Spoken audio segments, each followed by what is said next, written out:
দুটি গ্রুপ ভাগ হয়েছিল।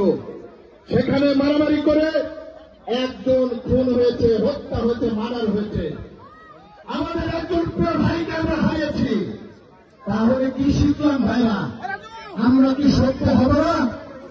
আজকে আমাদের একজন প্রিয় সহকর্মীকে হারালাম, অপরদিকে সেই হত্যাকাণ্ডের যার সাথে যাদের ঘটনা ঘটেছে তাদেরকে আসামি করা হচ্ছে, বহিষ্কার করা হয়েছে। দুইবারের মেয়র তাদের সেই হাত দিয়ে আজকে আমাদের সাথে ফাটল তৈরি করবার চেষ্টা করছে। কোন লাভ হবে না, কোন লাভ হবে না। প্রিয় ভাইরা, আপনাদের একটি সতর্কবাণী করে দিয়ে যেতে চাই। আমরা অতীতে আওয়ামী লীগের দ্বারা, আওয়ামী লীগের দোষরদের দ্বারা, আওয়ামী লীগের সন্ত্রাসীদের দ্বারা আমরা নির্যাতিত হয়েছি। আমরা কোন বিএনপির নেতাকর্মীদের হাতে যদি আমাদের একটি নেতাকর্মীও কোন ধরনের নির্যাতনের শিকার হয়, আমরা সকলে মিলে ঐক্যবদ্ধভাবে সেটি প্রতিহত করব ইনশাআল্লাহ। একটি উদাহরণ দিতে চাই।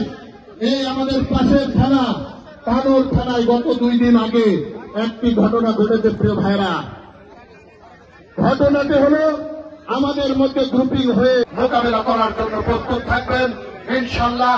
আমরা বাংলাদেশে সেই স্বাধীনতা সার্বভৌমত্ব রক্ষা করার শপথ নিয়েছি। আমরা বাংলাদেশের গণতন্ত্রকে সমুন্নত রাখার শপথ নিয়েছি।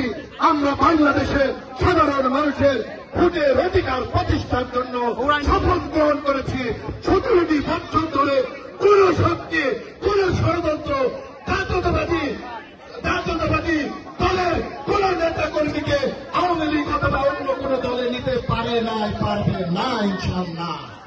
শুধুমাত্র ঈমান এবং নিয়ত পরিষ্কার করবেন।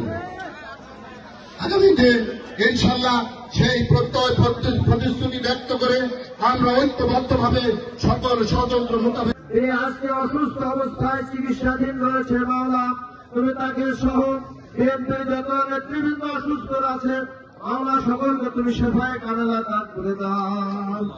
রাব্বুল আলামিন, আজকে মঞ্চে যে অতিথিবৃন্দ উপস্থিত আছে সকলকে তুমি রহমত নাজিল করে দিয়ে তাদেরকে তুমি দলের সকল কর্মকাণ্ডে সুস্থ রেখে কর্মকাণ্ড চালিয়ে যাওয়ার তৌফিক দান করে দাও।